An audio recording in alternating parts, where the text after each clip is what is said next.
Welcome everybody. This is our TMS Tuesday. I'm the marketing manager for TMS, and I've been sending out a lot of emails. So if you've received one of those and that's why you've joined today, I'd just like to welcome you. Of course, we've got all of our regulars as well. So thank you to everybody for attending today. The topic is LED lighting, 20 years on, and the lessons learned. And there's a lot to cover today. So I'm sure you're going to have some technical questions. I'm sure you're going to want to maybe share your experiences of LED lighting with us, which, we would really welcome that. We've got Tony Smith, who we hope is going to join us shortly. He's tied up at the moment, but he's the renowned inventor of the PAPI. And I'm sure you will be familiar with him. He's a regular face here in our TMS Tuesdays. We've also got Seward Ford joining us from America.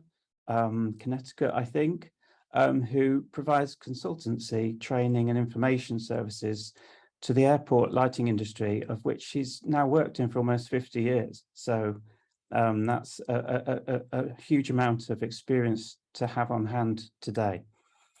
Robert Shapton is the Managing Director of TMS Training Solutions Limited and also TaylorMade Systems Limited, who provide airports with highly advanced photometric measurement systems and photometric testing technology for the safety and compliance of airfield visual aids. And finally, Keith, who's the Director of TMS Training Solutions, and he has a wealth of specialist knowledge of airfield ground lighting and ground traffic management, and assists airports and aviation authorities in all areas of airfield operations to ICAO, national and military standards. So I'm going to pass you on now to Keith. I feel quite privileged today that Seward has joined us from the US, as being a Brit, I would say across the pond, the big pond. My father came from across the pond. Oh, I didn't realize that. Okay. Yeah. What is the LED story so far? Well, basically, I gave a presentation in 1989, and that's quite a lot of years ago, to industry, which said the future of the light source would be LED. Now, how long did it take? Well, there was the regulatory acceptance associated with the LEDs. There was the technological advances that we needed. There was the color problems, white was okay, but we couldn't see the colors. And, there was a lot of development going on associated with LEDs during the period of time. But eventually 2002, I think, was probably the year we can look back on, and principally on taxiway applications. And then the runway came much later. So in terms of regulatory approval. So there were trials both in the UK on the basis for EASA, which is the European Safety Agency. And so that was held in the UK, Manchester International Airport, and Raleigh-Durham in the USA. So there were some parallel acceptance trials going on at the time. And what were the issues? Glare was one. And they certainly look much brighter. Those LEDs look really bright to the end user, which was the pilot. Also, the mixing of the tungsten halogen, the LEDs, and there were a lot of mixing on taxiways, especially on taxiway centerline. And I know the early days we used to say, well, when you come to a bend, put the LEDs around the bend and put the tungsten halogens on the straight sections. But of course, now it is not recommended to mix the technologies. We also found, of course, because of the efficiency of an LED, you can put your hand on an LED fixture and it's quite warm and without a problem, but not with the tungsten halogen. The tungsten halogen it's very hot, it will burn you. So the efficiency elements, and so that was where the IR, the infrared elements and the heat aspects came in. So when we looked at LEDs in those early days, two key subjects jumped out at us. the environmental issues, which was a major consideration, and of course cost savings. And I think they're Seward, and you have done a lot of work in that area, Seward. Maybe you could give us a little bit of an explanation when you looked at LEDs and the kind of cost savings. They were dramatic, weren't they, depending on which part of the technology we used? Yes, they sure were, Keith. And I did some work for FAA. We had a team that installed a 300 fixture taxiway edge lighting system out in Prescott, Arizona. Good place to do it. High country out there. It wasn't too hot in the summer. We installed it out there, and we used some new technology, some of which we still have today. But basically it was LED lighting.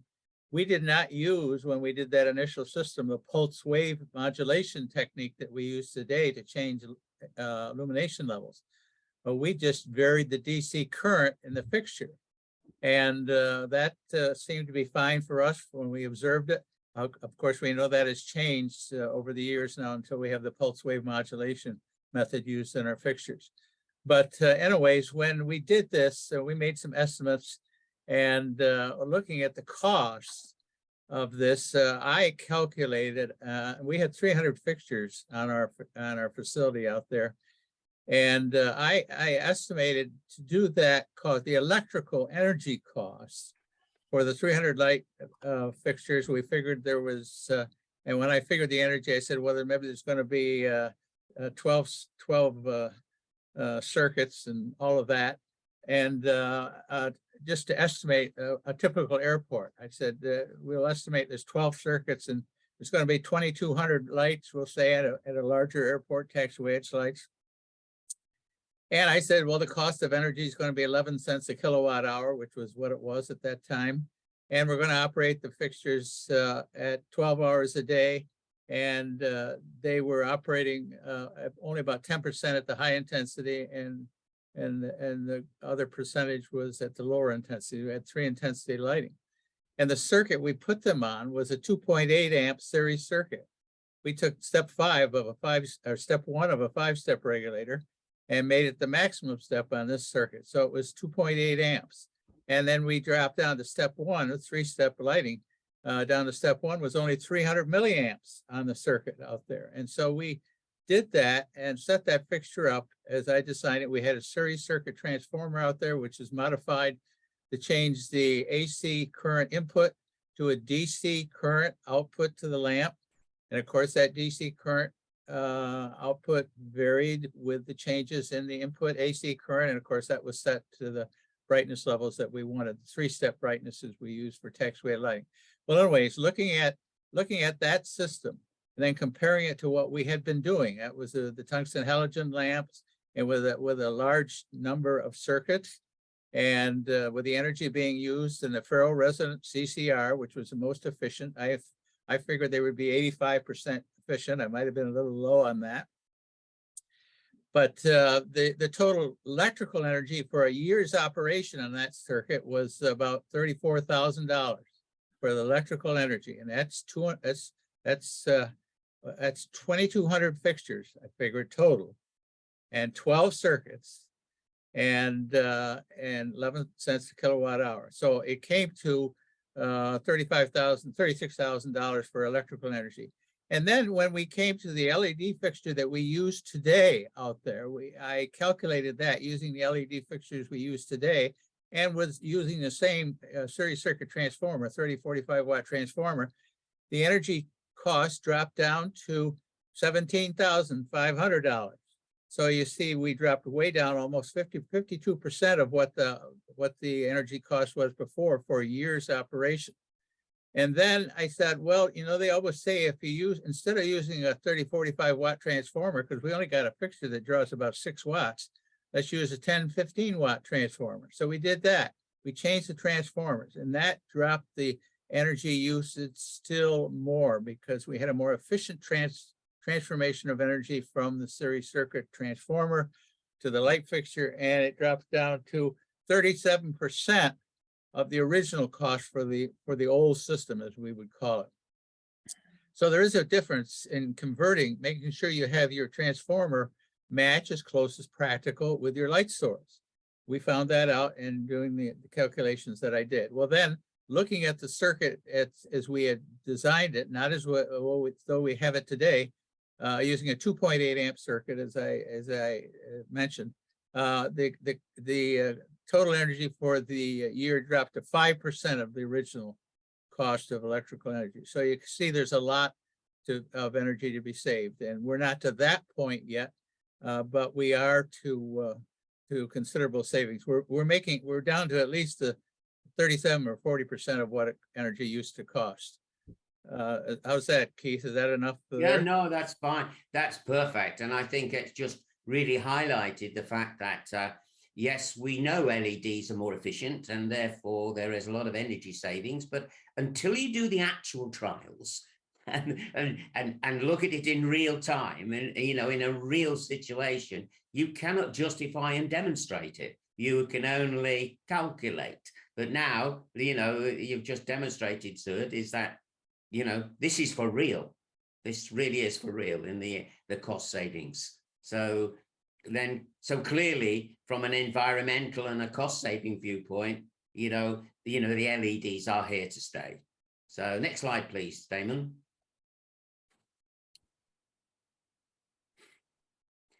So key issues which have emerged, you know, overall, with the LEDs, the cost savings we've mentioned.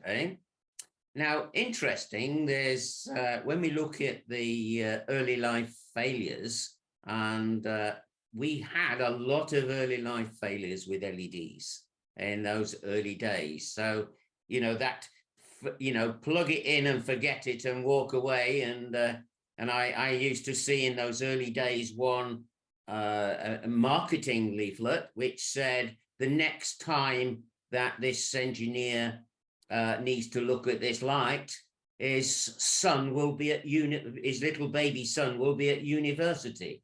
Well, not the case. It turned out to be, but that's the ideas where we came from. And but also, you know, because of the nature, an LED is an electronic component, and therefore there's electronic components in the lighting fixture. Therefore, they are by nature of encapsulating those to make them environmentally secure, etc., from water ingress or potential water ingress. Then, of course, it's more expensive.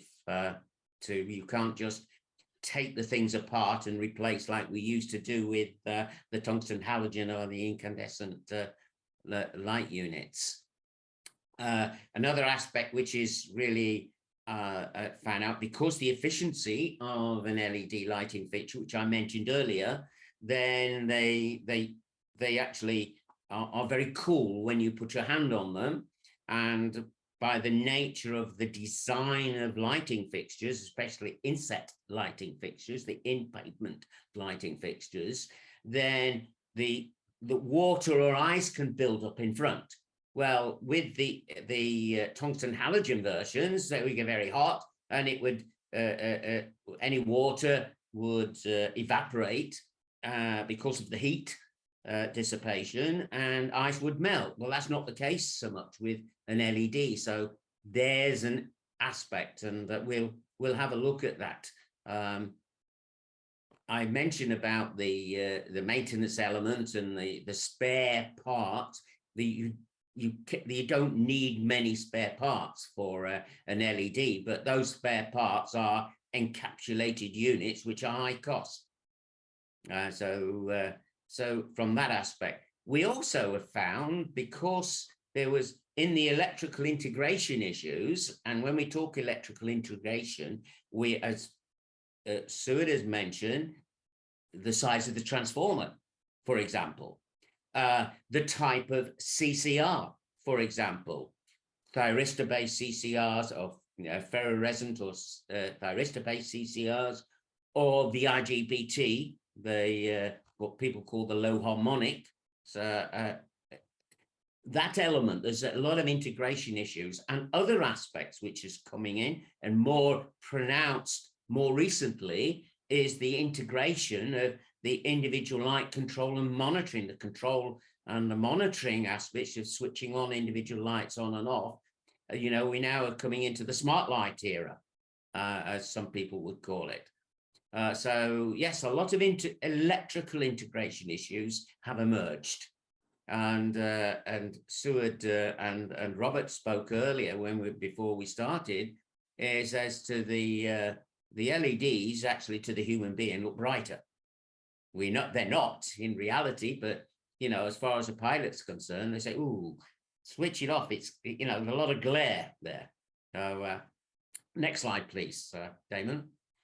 So what is thought to be good about LEDs? You know, generally speaking, well, the color. I haven't really mentioned that at the moment, but color. When you get color from a tungsten halogen light fixture, it's a white light through a filter. Not so with an LED. It's a red LED or a green LED or a white LED, etc. So the color perception is much clearer. And we've spoken about energy savings. They are dramatic. They can be even more dramatic by the correct choice of the overall technology. But we are still in this 6.6 amp era, series circuit era, and the airports have an infrastructure there which supports that. So to change to some of the replacement technologies in AGL is going to be time consuming and maybe expensive because of the nature of that. Mean time before failure, well, the life expectancy of a tungsten halogen light at 6.6 amps is, I know, somewhere in the region of 1,000 to 3,000 hours. Now, we do not run our AGL at 6.6 amps all the time, so I would guess an average airport around the world globally, I would say a tungsten halogen lamp would probably, you know, be effective for about a year, if we're lucky. Of course, an LED is dramatically higher in terms of the LED itself. One of the things we will look at is though the driver, the electronics. And of course, being an electronic piece of equipment in itself, the LEDs, the interfacing to such as IL, CMS, etc., is going to be more effective. Next slide, please, Damon. So what questions have jumped out at us over time? Are the claims for long life expectancy actually being realized?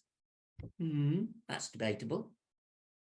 Are the LED fixtures easily and readily maintainable by the airport maintenance team? Well, we are finding that because of the nature of encapsulation, etc., to protect the electronics, then no, you know, that's a very questionable situation. Are they readily maintainable? If you can plug and play some little pieces, you know, of its component parts, yes. But can you actually make 4 lights, you know, 1 light out of 4 defective lights like you could with the tungsten halogen? The answer is no. For example, is the intensity performance affected by changing temperatures? And that's something which is as we have identified, that the actual ground temperature on a runway, say in the Middle East, is exceedingly high. If you go into the Arctic regions, it's exceedingly low. So intensity performance have been proved to have, you know, be affected by temperature. The light output deterioration of a LED as compared to a tungsten halogen. Well, is deterioration gradual, or is it just a quick catastrophic failure? It's either on or it's off, you know. So that's a question that's come up. does the color deteriorate with deterioration? Certainly tungsten halogens did. You know, the filters get old, etc.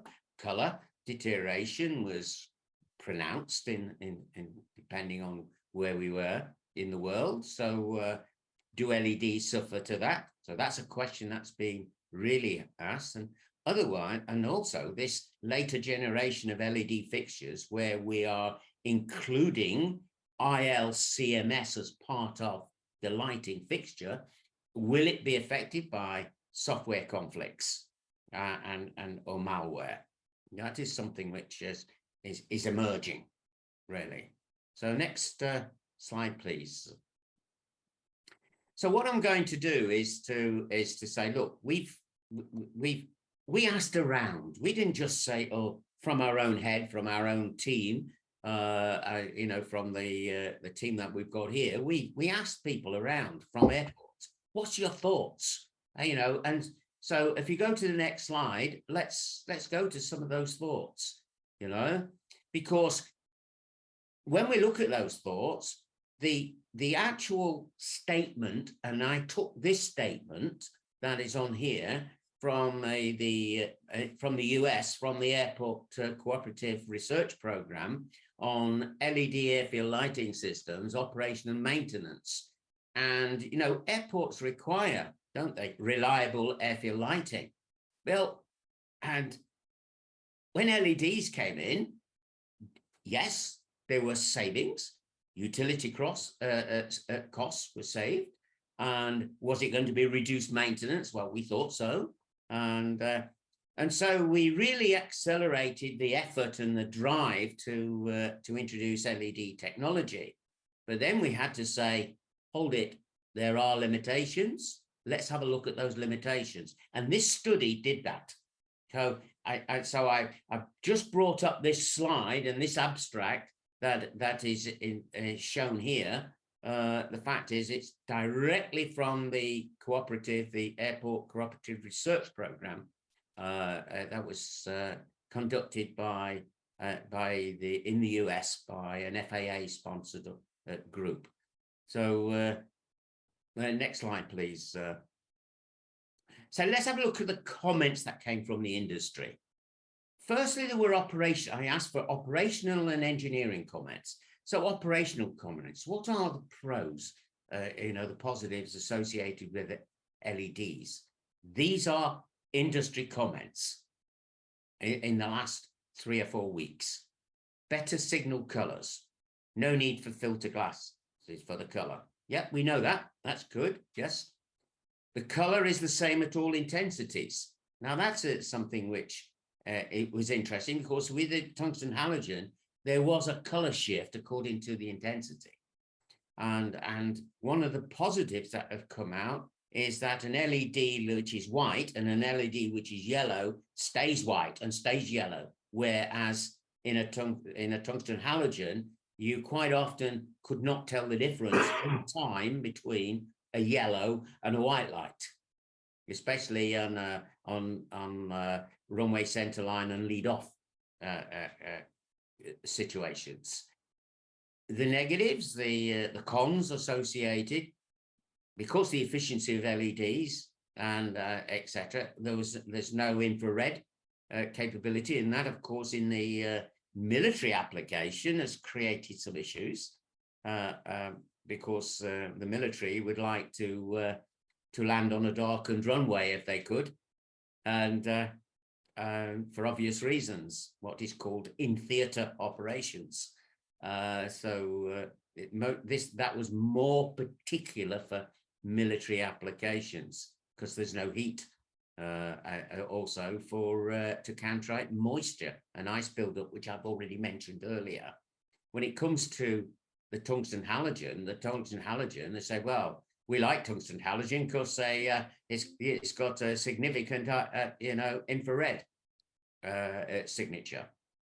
The negatives is that the colors and the intensity elements. So that was an operational comment. The next slide, please. Let's go to the engineering comments that we had. More extensive, but naturally, because we asked engineers. you know, rather than operations persons. So the engineers said, oh yeah, you know, LEDs, smaller light source, easier to control, longer life, you know, etc. Less power. And of course, in terms of the general industrial acceptance of LEDs, then you cannot any longer really buy an incandescent or a filament-based lamp. Then they're not available anymore. But thankfully for us, at this moment in time, airfield lighting lamp units are excluded from that. But for how long? And that's a question. But for how long? Before the unit manufacturers say, look, tungsten halogen, it's commercially not worth it anymore. We're not selling enough because we're all changing to LEDs. So also, when we looked at some of the negatives of an LED, the introduction of LED, can we retrofit? Well, one of the aspects was that was conditional on the introduction of LEDs by the regulatory authorities, that they should be directly replaceable by their tungsten halogen equivalent. And when it came to the mixing of the tungsten halogen light source and the LED light source, that was frowned upon for the reasons that we can and discuss. Failure modes of LEDs were not understood, and what I mean by failure modes, it's basically an LED is a DC electrical component, but it needs a driver. So therefore, is it the LED that failed, or is it the driver that's failing? You know, in terms of failure modes.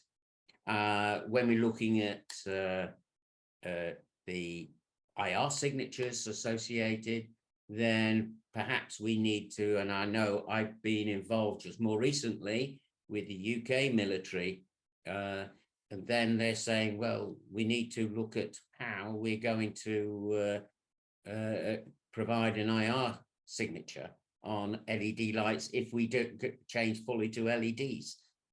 So that's a subject that's been ongoing and still ongoing. That's what I'm saying. The long-term availability of, I've already mentioned for tungsten halogen, is that that we're going to lose tungsten halogen lamps and incandescent lamps in the future anyway. But what is the long-term availability of LEDs? At this moment in time, it looks good, but do we know? We've got to think about that for the future. So will newer technologies come in with the integration of this Internet of Things, digitalization, etc.? Will there be another kind of light source available to airfield operations? And when I mean light source, then already when we're looking at you know, the military applications, they're looking at this aspect of things quite closely now. The tungsten halogen comments that came, well suited to traditional power, you know, etc. with IR. The negatives of the tungsten halogen was high current use up to 6.6 amps. Remember, in electrical engineering, because remember, AGL is an electrical engineering package fundamentally, and current kills and voltage burns. And in tungsten halogen, we've got 6.6 amps. And as a human being, when we connect ourselves to a live circuit, if we did, then at 10 milliamps, we can't let go. And we've got 6.6 up to 6.6 amps. Plus we've got voltages up to potentially up to 5,000 volts. That is, if I've got a 30 kVA CCR delivering 30 kilowatts of electrical power, yeah, if it were to be 100% efficient, then I would have at 6.6 amps, 4,545 volts on the output terminals of my CCR. Voltage burns, current kills. Next slide, please. So again, asking around the industry, these are comments that came about the benefits. Lights are the latest manufacturer's technological innovation for all runway and taxiway lights, improved since 2012. Yes, we know that. The manufacturer's support and the spares available are supposedly guaranteed for the next X number of years, 20 plus years, maybe. Manufacturers, all the manufacturers are actually making LED products now and phasing out the tungsten halogen. From a maintenance perspective, though, the internal electronics are encased in resins, which I've mentioned earlier, in order to arrest, water ingress scenarios. But water can still get in.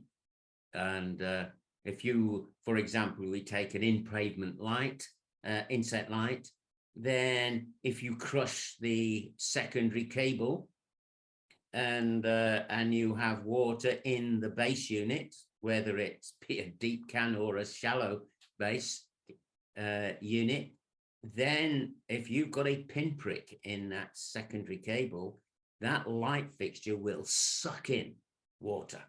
It will suck in moisture. And that, of course, in an electronic circuit creates corrosion, etc., and failure. The other element, of course, which we should be looking at, is that they do LEDs are reliable, generally speaking, and work efficiently. So actually, do we need to actually remove lights, for example, in the field more regularly or not as much? And the answer is, well, they last longer in the field. If they last longer in the field, that means we're not physically taking an inset light out of a base unit and putting it back in, taking it out or putting it back in as frequently. And therefore, there is less wear and tear on the mechanical elements associated with the base cans. And that is something which, of course, is very important. The security of light units, whether it's tungsten halogen or LEDs, in a base unit, and bolting it down securely and torquing it according to the manufacturer's recommendations of torque settings. So, they were the benefits that have come from the industry. These are comments. These are not my comments. These are direct comments from airports. Next slide, please, Damon. The other aspect is that we spoke about the tungsten halogen and the disadvantage of tungsten halogen. Yeah, it's old technology. They've been very, very good. Tungsten halogen lamps. Basically, though, it's a heating element in a gas, and so they've been effective. But of course, when we switch on, it takes a while for the heating element to illuminate the gas. So there's a gradual ramp up of light. When we switch off, it's still hot. So it's a cooling down period. And Seward, you may have some comments on that between the incandescent, the tungsten halogen light curve associated with switching on and switching off, as opposed to the LED, because I know we spoke about that earlier. Well, yeah, the LED is instantaneous on, instantaneous off, and the tungsten halogen lamp grows intensity over a very small amount of time when you turn it on, and when you turn it off, it decreases in intensity quickly. When you look at it with your eye, it looks like it went right off, but it doesn't go off as quick as it would if it was an LED fixture. And it's a lot of new interesting features and comments that come in when we think about the comparison of LEDs and incandescent. and it tests that we're talking about lamp life. I just mentioned this briefly. Lamp life on the system that we tested years ago with LEDs. After the project was over, I managed to get a hold of 2 of the LED taxiway edge lights and sent them back to the lab. And after 30,000 hours plus of operation, both of those still met the photometric requirements of the taxiway edge light. That was 30,000 hours plus. And another thing regarding maintenance, and I'm sort of changing the subject here just a little bit, Keith, is that in the FAA standard that we use here in the States today, there's a requirement in there, although I'm not sure how many people or many airports are following it, that if your light unit fails within the first 4 years of operation, that light unit is still under warranty and can be sent back to the manufacturer and replaced with a new light. And I don't know how many are taking advantage of that, because the record keeping is probably more trouble than fixing the lights at some point there, but because we don't see many failures today. And one other interesting thing I made a note of here is that we talk about we don't need the filters any longer. Well, one of our manufacturers over here had the idea that, well, blue taxiway edge lights, we got a blue LED now, so we don't need the blue globe anymore. Well, what do you suppose happened when they started putting taxiway edge lights out there with clear globes? Pilots were thinking they were runway edge lights. And so the filter went back on, the blue globe went back on with the color correction in at minimal, so that the blue frequencies, wavelengths of the LED lamps, really the globe is transparent to it, and they're just projected as if it was a clear lamp. But those are a couple of 3 things. But the operation is certainly different when we get LED fixtures than it is with the tungsten halogen. And of course, the tungsten halogen also, their long life depended on the tungsten halogen process, the halogen process. And that only functions real well when you're at the higher intensities. If you drop down to low intensity all the time on your light, then that tungsten halogen cycle is interrupted, and so then that shortens the life of the lamp. And I'm not going to go into the discussion on that now, but it does happen. And so just a couple of comments. Did I answer your question, Keith? Yeah, no, that's fine. That it's perfect. So next slide, please.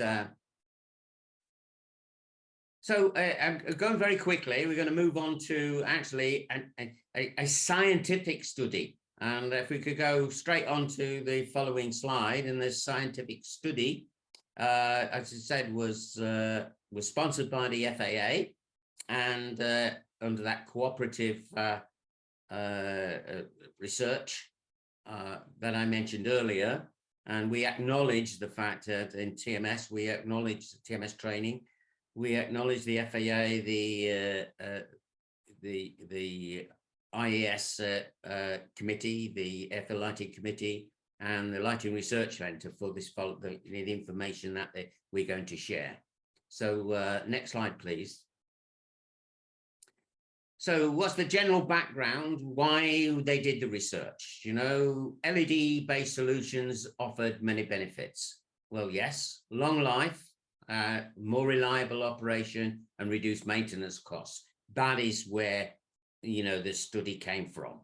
And when we looked at when they looked at the LEDs, then of course they were still relatively new, and there was totally insufficient long-term data available. So this is what the study was all about, knowing the useful life of a luminaire, an LED luminaire, and that would enable us to plan and execute preventive maintenance, etc.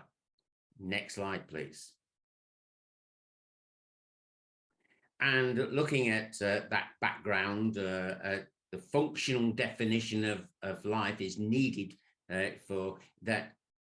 We knew that the tungsten halogen life expectancy was pretty well catalogued, pretty well understood. ICAO and the International Theatre said, you know, we take the lamp life from the manufacturers, and when a lamp reaches 85% of its life expectancy, it shall be changed or replaced.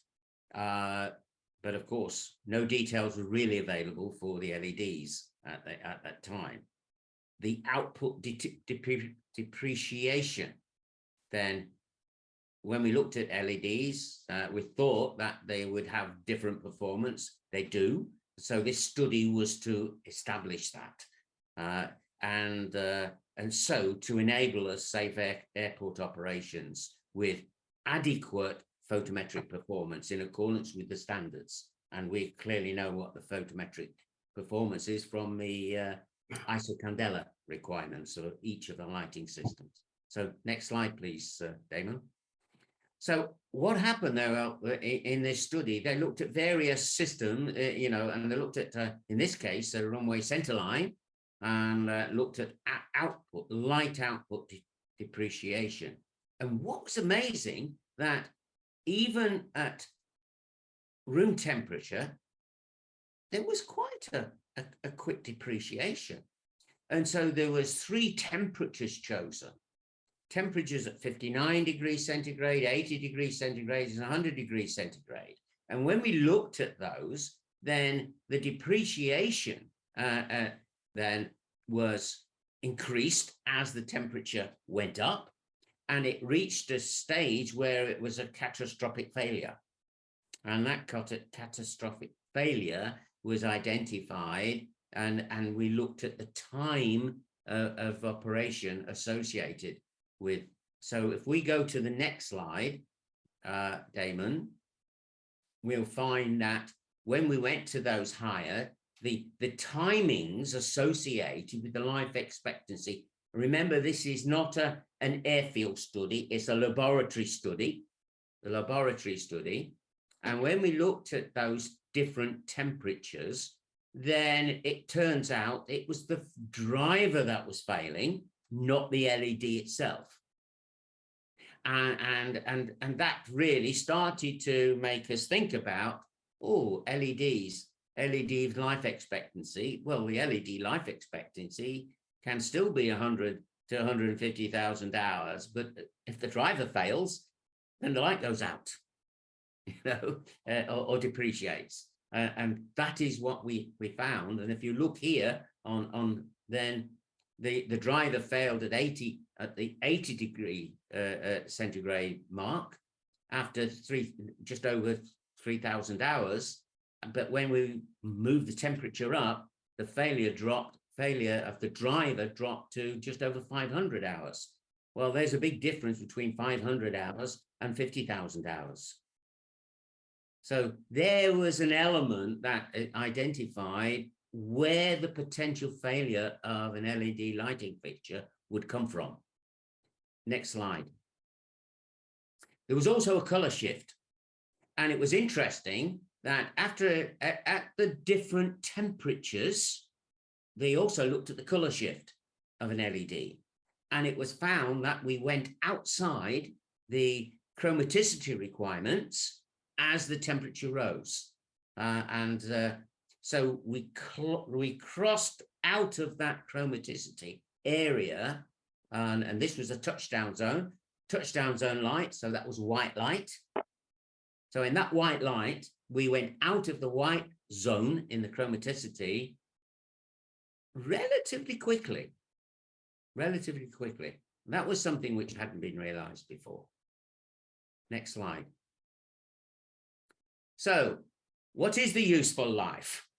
Because we need to say because that's what we're talking about. What is the useful life of an LED, well, or any lighting? Well, the useful life is the time until any luminaire falls out of the photometric specification in terms of both intensity and color. And that is where the importance of doing in-field and photometric testing is important, because we have upper and lower limits associated with our light intensity requirements.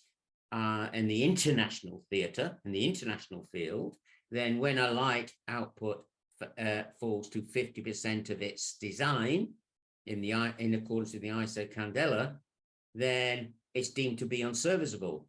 And between 50 and 70% in the ICAO world, then that's when it's deemed to be need maintenance above 70% of the design, then it is deemed to be serviceable. Now, I know that different nations, and that's something where maybe we should also be able to look at the FAA, because the FAA are very specific in this aspect. And I think, Suad, you could maybe make a comment about that serviceability level.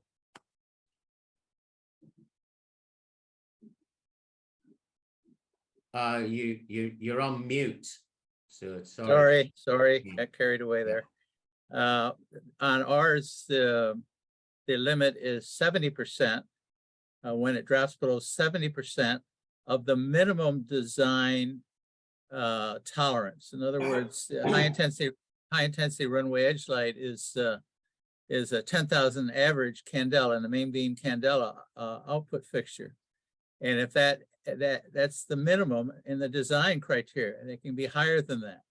And so if our light drops down below 7,000 candelas main beam average, then it's no longer serviceable. And we know that if we do photometric testing. And so that's we're 70% rather than 50% as ICAO is. And with the new technology and capability we have, I certainly wouldn't drop it below 70%. I'd have an inclination to raise it higher than that, because we certainly can handle that today. And with the LED performance, as you indicated, we get much longer life, and it should be serviceable. But of course, there are a lot of other things that come into play there, and that's the lens cleaning and all that, and which I'm sure you're going to talk about. But our minimum is 70% of the minimum design average main beam candle power. Okay, thank you. Okay, next slide, please, Damon. So let's go back to the little statement that was on one of the earlier slides, that even with the onset of LED, there are other factors that come into account. And what one factor is cleaning from a maintenance viewpoint. Then we still get rubber onto our inset lights in the touchdown zone and the center of a runway. We still get damage from jet blast. So obviously cleaning is one factor which can differentiate between dirt and rubber build up on a light fixture as against damage. So let's move on to the next slide. And here, look, London Heathrow International Airport, one of the hub airports in Europe, and they couldn't understand why when they're doing their photometric checks, then the light output of their fixtures was deteriorating much quicker than their expectations of what everybody has been claiming. And so they embarked on a program to identify what the problem is. Was it an electrical issue? Was it something physical, or etc. So maybe you can just start the video. And this is just a very quick video of what about cleaning. So we found the light that needs cleaning.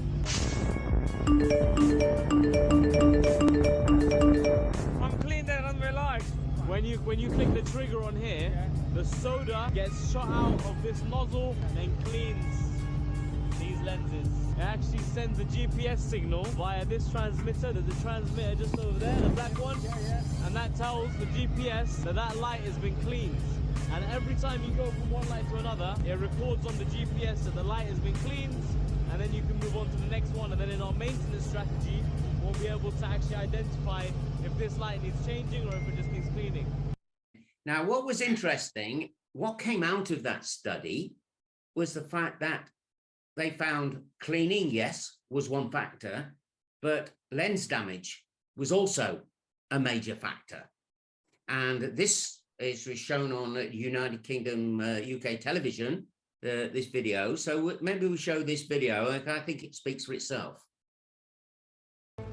Tonight, we're going to be swapping out some of the light fittings on the runway for lenses that are actually very special. They're sapphire-coated lenses. On the airfield, there are over 11,000 lights guiding pilots with their passengers safely into Heathrow. But as flights increase, the runway is seeing more action, so their lights have got to be kept extra sparkly. When a plane's about to take off from the runway, the jet blast coming out of the back of the engines travels at about 300 miles an hour. And if you get any particulates that hit the glass on the lights, they damage them. Now, after a while, those damaged lenses don't perform as well. So by changing them to sapphire, we make those lights last longer. Sapphires are second only to diamonds for toughness and brilliance, but they're much easier to manufacture and still offer incredible levels of scratch resistance. Just ask watchmakers like Rolex and Omega. With so many lights scattered across more than 20 miles of taxiways and runways, the two MOs need help with tracking down the dull and dim ones. This is the sensor array that we use to actually measure the light output from every single light that comes out of the runway. Every light is creating a beam, and as this sensor drives over that light, every single one of these sensors is going to collect how much light is coming out of that, and then it comes up with a measurement. It's like, well, this light is producing this much candela, we call it, the actual light output, and then we actually use that to say, is this light bright enough? What did you say? We did it at the same time? The doors closed at exactly the same time. With everything ready their end, the MOs just have to wait for today's last plane to depart. Yeah, field S is works 8. We're just holding at substation 6 and then November 1 to go into the Southern.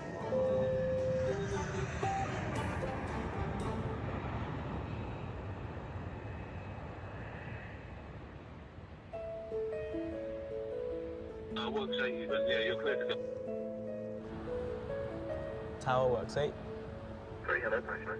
Could we have the center line on 100% for 27 left, please?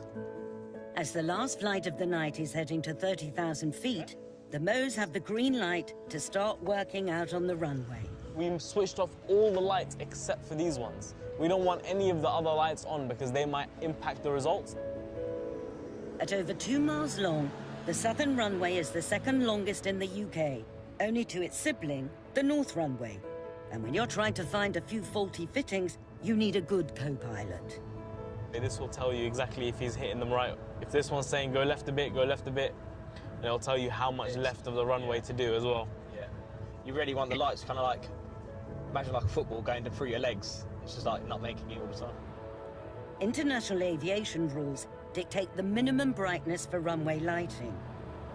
What we're doing right now is we're actually measuring the light output from every single light on the runway. So the data that comes out of this will then tell us as an engineering team exactly what lights need swapping out on the runway. The light's fancy new screen protectors aren't mined, but actually created in a lab. Aluminium oxide, Sapphire's chemical component, is superheated and then crystallized. Well, all right, let's compare the old with the new. So you can tell straight away. If you look at these old lenses, you can see all the damage on there. They're not as good as they could be, and then take a look at this. These ones, they're so hard, they're so tough, that they can be on here for years and they won't get damaged as those would. Despite only using a thin layer, protection from jet blasts doesn't come cheap. At over 90 quid each, upgrading the whole runway will cost over 20 grand. There we go. 1 down, 7 to go. The MOs have to combine accuracy with speed to ensure they finish on time for the runway to reopen. And we've got the runway till about 4 in the morning, so that's when the operations teams are going to start driving down the runways, doing their checks in the morning.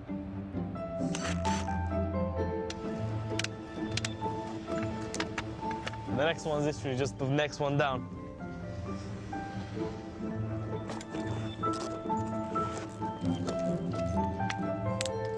Happy? Yep. See, this is just 8 fittings out of thousands that we have on the runway. But the strategy that we've taken is we hit off the worst performing ones every time, and that way we're bringing the average up over and over and over again so that the pilots can see the lights as brightly as possible. Tower works 8. Could we have the centre line back on at 100%?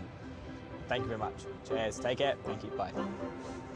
Just come off the runway and we're taking a look at the results. One of the lights that we changed, L8211, before we changed it on the results, it was 48%, but now it's more than 100% improvement, an amazing, amazing result. And that is the same for all the lights that we changed on the runways. And not many airports in the world would go to this length just to make sure their runways are always sparkling and shining the way that we want to. Well, Heathrow is the jewel in Britain's aviation crown. Next slide, please, Damon. So we've also got to think about the power side, and we mentioned that earlier. Then we have moved in terms of the power source. We've moved away from some very old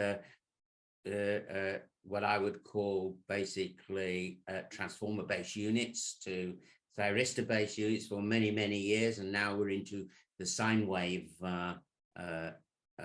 what is called the IGBT sine wave era, and in looking at that era, then as we move towards looking at the LED, which is an electrical component, the sine wave and the electrical side of the LED, of course, is most likely to match much better. I'm not going to go into the detail of this, but if we go to the next slide, please. We also realize that the series circuit, the lighting circuit, being the replacement from tungsten halogen to the LEDs, is no longer principally a resistive circuit. And so we've introduced different elements associated in terms of it's become more inductive.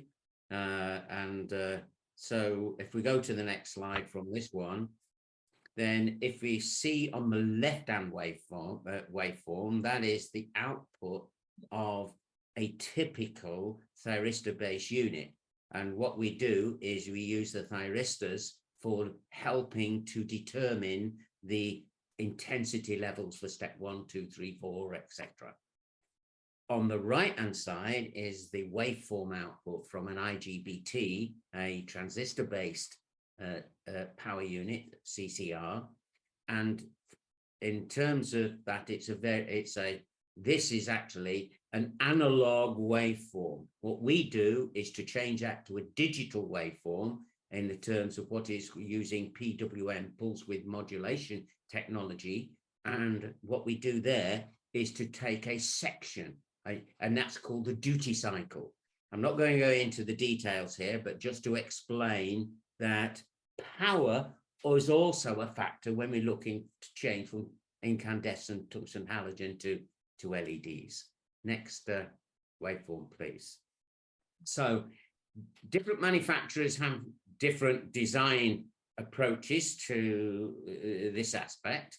The uniformity of photometry is required for all those different applications anyway, so there must be uniform in accordance with the standards. They've already shown, and that in the research study, that the driver and the actual LED aspect comes into account. So it's the driver that has been found to potentially fail rather than the LED itself, etc.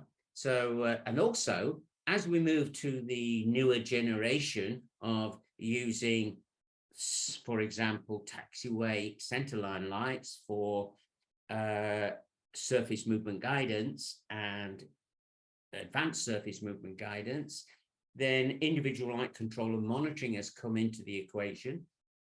And when we add the ILCMS technology into the primary circuit, then we've traditionally over the last few years used power line communication and with a separate remote switch between the transformer and the light fixture. And what is happening now is that separate remote switch is being integrated into the lighting fixture. So there is some potential issues associated with the next generation of lighting, LED lighting fixtures that we're looking at, but something that we've got to take due consideration of. Next slide, please. And here, look, one of the other factors is the environmental factor, which I mentioned earlier, and this was taken only last week. Look at the date on here, 24th of the 11th, 2022. The bottom photometric measuring diagram shows a failure of the light fixture, 27% of light output. What was it? It was actually water in front of the lens because of the model of the light. Now that water, because it's an LED, would not evaporate as it would potentially with the tungsten halogen. So the water was cleaned away, cleaned as much as we could do it, and it was tested again. Guess what? 62%. Now, in accordance with ICAO, it is still requires maintenance, but it is serviceable. Where in the US, where Seward is saying, they put the level at 70% for the serviceability level. And it's certainly, we could, as Seward has already said, I think we could even go higher in terms of these percentages. So, but this is a real live photometric measurement using an effective tool, which is accurate and repeatable. So, and I think that demonstrates it, really, the differences between that can happen by the using of an LED against a tungsten halogen. With a tungsten halogen, we would probably found that bottom photometric measurement would be of a higher percentages. I'm not saying it would be serviceable, I'm saying it would be a higher percentage, whereby this was the LED aspect. Next slide, please. So considerations going forward, you know, we need standardization. We really do need standardization. Will the inclusion of the ILCMS concept lead to more complex aspects associated with both operations and maintenance? And will the introduction of smart lights, as what is some people call them, with the ILCMS built in, will they remain operationally reliable? Time will tell, really, time will tell. But whatever it is, if we have a failure of a lighting system, so failure of individual lights create a potential failure of a lighting system, then that's a flight safety issue. We'll still have to consider maintenance considerations, the traditional ones of rubber, dirt, sand, de-icing fluid, condition of the lenses. We've seen the video from London Heathrow, where they decided to invest on sapphire-coated lenses for their runway-related inset lights. Water ingress, yes, water ingress will continue to be a problem for us, something that needs to be addressed, yes. The power supply, do we put our LEDs onto a tungsten halogen, onto a thyristor-based CCR, or do we invest in changing to IGBT CCRs at that time? But of course, in all this scenario, the quality of the installation and the commissioning, the quality of installation of an inset light or an elevated light is exceedingly important. We've got to point it in the right direction at the correct angle so it can be seen by the pilot. Next slide, please. So, general conclusion, they're here to stay. LED is here to stay. You know, it's definitely here to stay. But we need the regulators to take a more active role in the overall operational performance requirements. Do our regulators across the world understand what has been going on as we've transgressed from tungsten halogen to LEDs? Potentially not. I don't see many regulators attending AGL training courses. But in the end of the day, the electrician is out in the field. We've got to do our job. But it's better if we can do our job using an asset management mechanism so we can reliably and immediately record what we're doing. And we saw on London Heathrow with that cleaning machine was recording the fact that it automatically through the cloud was recording that the light was had been cleaned. So next slide, please. So just to go back to the remind you, this document is available to you. If you get in touch with TMS Training Solutions, Felicity, our training manager, Felicity Parks, she has this document. Very happy for anyone to have it, and it was an excellent report on the LED airfield lighting systems operation and maintenance. And key elements in there was the aspect associated with procedures and etc. So yes, we'll share it with you. Next slide, please. So any questions that come up? And I've noticed there are some questions. We're running a little bit over time, but we're going to keep this brief because we're already 12 minutes 10 minutes over, aren't we? Yeah. So first question is what experience is there with LED lighting for pappies? Tony, I see you've joined us there. It's a good one for you. Hello, can you hear me? Yes, we can. But I can't start my video. Okay. Oh, let me fix that. Yeah, try it now. Mm-hmm. No, it still says you stopped it. Never mind. Yeah. The pappies. Oh yeah, yes. You should be okay now, Tony. Yeah, there we are. Good. Horrible picture, but never mind. Yes, so the question is, what's the experience with pappies and LED lighting? The experience of pappy LED lighting. I think what I would say is that the examples that I've seen on the market, I have some concerns about being just a consultant these days and not very hands-on at airports and so on, and seeing the equipment.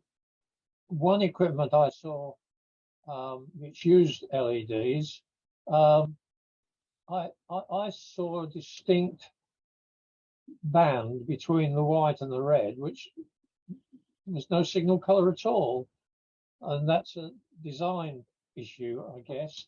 One of the benefits, of course, of LEDs as light sources, you can have arrays of light sources, so a single point failure doesn't mean so the whole thing fails. There's some benefits in doing that. Yeah, I don't know.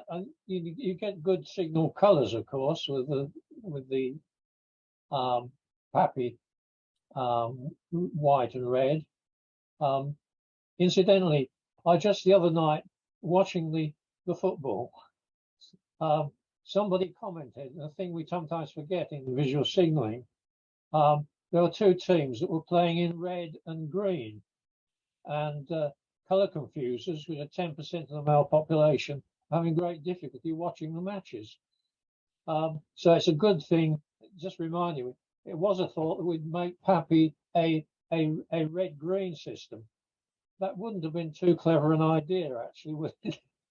But that's going on, not really answering your question. But it just bears in mind, think all the time laterally, and I think, to my mind, I'd like to know more about what's coming along with future Pappy installation, how people are actually going to implement it. Tony, one thing I've noted is that with the LED technology, according to the standard, the red has to be at least, as it regardless of technology, the red has to be at least 15,000 candela, the white must be between 2 and 6.5 times that value. I see the white struggling to achieve the levels of they're certainly not nearly as high intensity as the halogen PAPIs, but often the white can be the same intensity as, or very close to the same intensity as the red, not achieving the 2-to-1 ratio. What do you think about that? Yes, I'm glad that had slipped my mind. That concerns me because the PAPI sharp transition is both a color change and an intensity change. And I know, if you like, an optical designer who perhaps isn't totally, so to say, operationally savvy, thinks, oh, now I can match the same intensities between red and white in the PAPI. That is a bad design move. The 6-to-1 enhances the signal quite considerably. The sudden change of intensity is a part of the signal. It isn't just the color change, it's the intensity change. So matching the signals, which I know with LEDs people have done more, is not going in the right direction. Right, thank you, Tony. Question, Keith, in your presentation, you mentioned the mean time between failure of LEDs, but I've got a question here saying that's great, but surely we should be looking at the mean time between failure of the electronics as well. Well, I think overall in the presentation, we identified that it would be, it is the driver which is more prevalent to failure than the LED itself. But so we are talking about it when you're talking about the lighting fixture and mean time to failure, we're talking about the lighting fixture as a package, and that includes the light source itself, the LED, the driver, and any other electronics that are in there. For example, ILCMS. Yeah, thank you. Jamie Andrew points out the cost, makes a statement, the cost of fixture replacement versus the cost of energy saving / efficiency. I'll answer that one, Jamie. I agree. Clearly, the mean time between having to replace a fixture on the runway is not just in terms of the cost of the energy efficiency and the spare parts, but also there's the actual labor and effort involved in and the runway occupancy involved in changing fixtures. So absolutely, the mean time between failure is absolutely a benefit of, or should be a benefit of LED versus over halogen. Sandil Zwain asks, it says, has there been any development to address elevated LED light fixture failures, especially the ceiling clip failure, in order to prevent water ingress? Keith?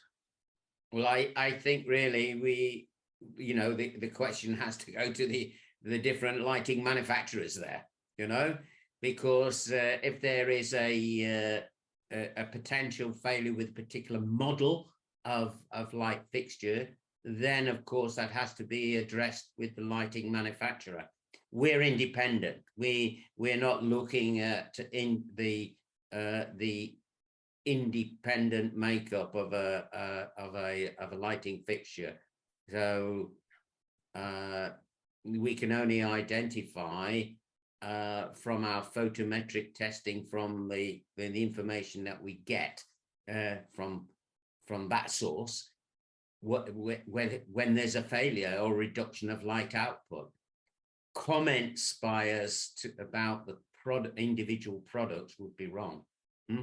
I mean, have we seen, Seward, have you noted in your part of the world water ingress into elevated fixtures as an issue? No, I've not heard that as an issue over here. No comments on that subject when I've met many engineers and maintenance people. There was, I do recall there was a paper presented at Canu just before COVID where there was a study, very not good presentation, where the water had sitting on the seals was being sucked in, because when the temperature changed inside, creating the vacuum, then it's any moisture sitting on the seal was being sucked in. But that was nothing to do with any clip issue. I've not heard of that one, but no, I think so yes, any issues like that need to be addressed with if they're specific to a light type with the manufacturer directly. We've got 10 more questions to go through, so if you excuse me, we will keep going through there.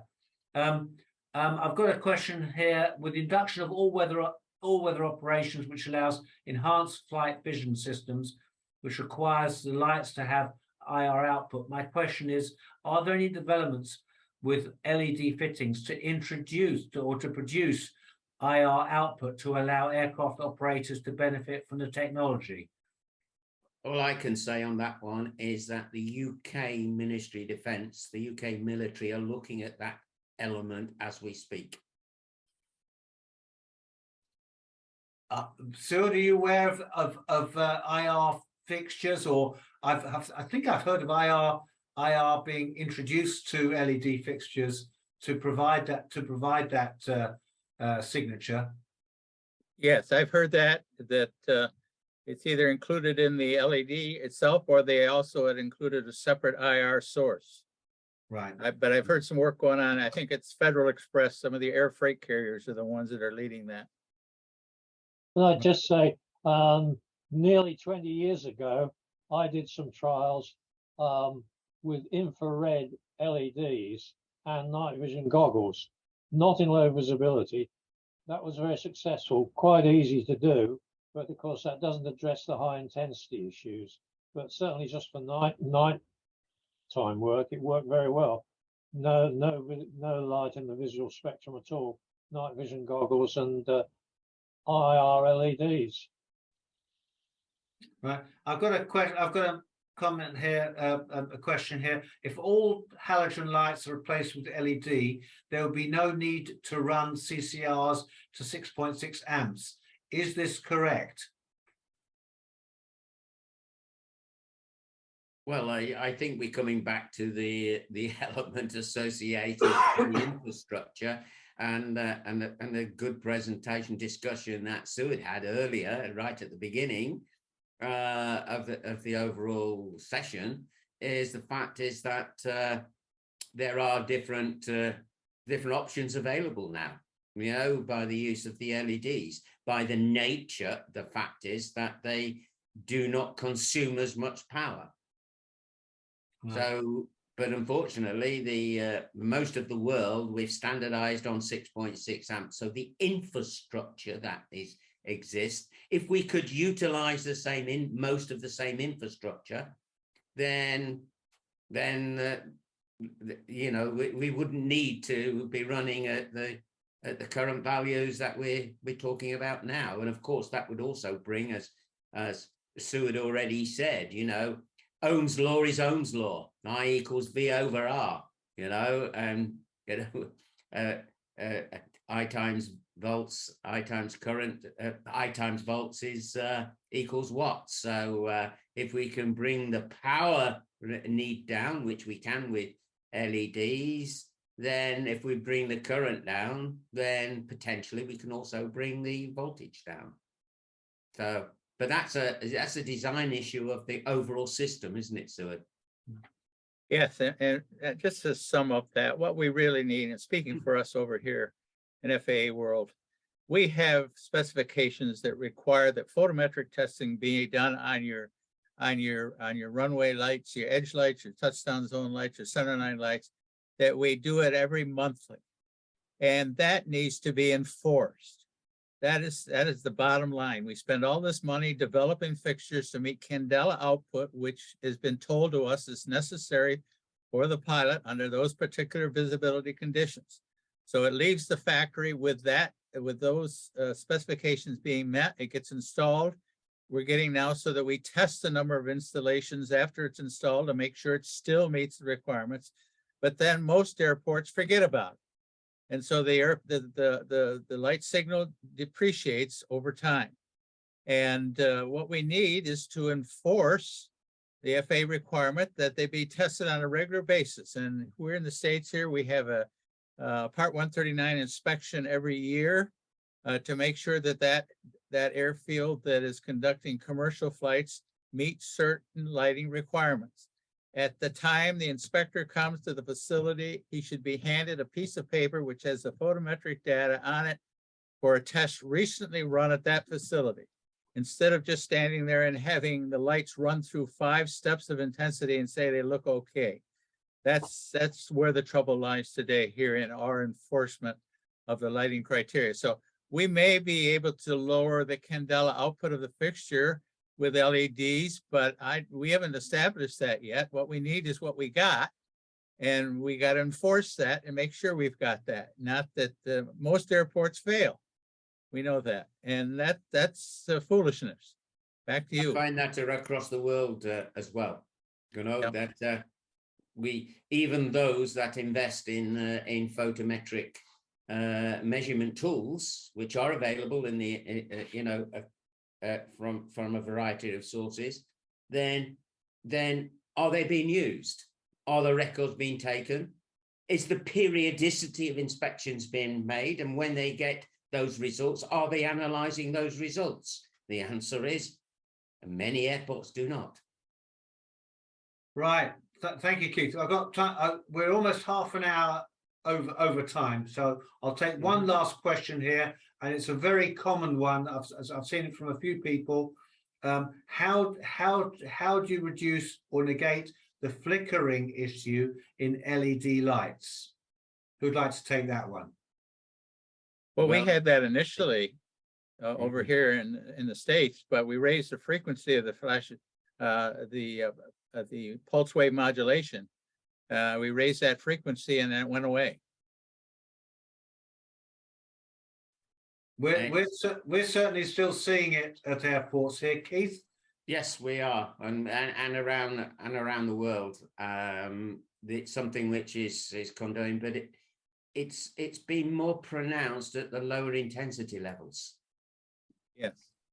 You know, and so remember, you know, an LED either it's on or it's off, and we have in pulse width modulation.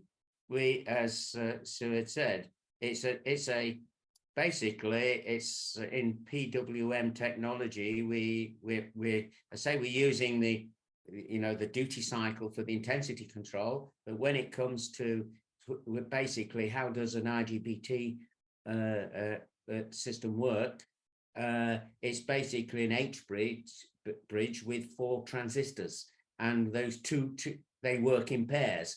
And so the frequency of switching them, we're taking an AC input, converting it to DC, putting a DC across an H bridge, and then by switching these transistors very, very quickly, we get an AC output. So if we can improve the, increase the frequency, the switching to increase the frequency, then there is the possibility. And if you found that in the US, I think that's a very useful bit of information. Well, of course, also, the FAA now and the military is mandating it. The FAA is recommending it, that we use what we call the ferroresonant regulators. We do not use any thyristor or any SCR regulators in new development work. The ferroresonant regulator gives us a sinusoidal wave output under most load conditions. Okay. And that is what we need, and that's why it's being mandated for most applications over here. Oh, good. Let's Good. Look, well, thank you so much, everybody. Thank you, Keith, for being a stalwart presenter and an excellent job, and puts together all these materials. Has done an enormous amount of research to bring all this to you today. Thank you, Seward, for being our guest presenter today and sitting on our panel. Very much appreciated, giving a view from the other side of the pond, as we call it. So Damon been working hard behind the scenes, putting everything together, and of course Tony. Tony, thank you for making the time to catch up with us today and for your input.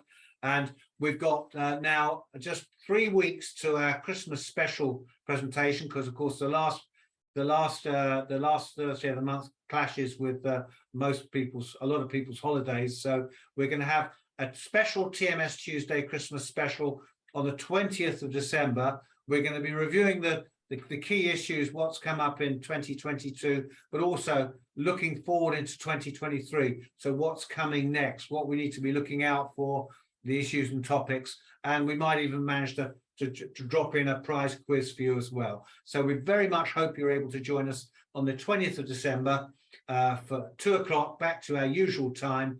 Thank you all for joining us today, and look forward to seeing you in 3 weeks. Thank you very much. Thank you, everybody. Bye-bye. Bye. Thank you. Bye. Nice to see you, Tony.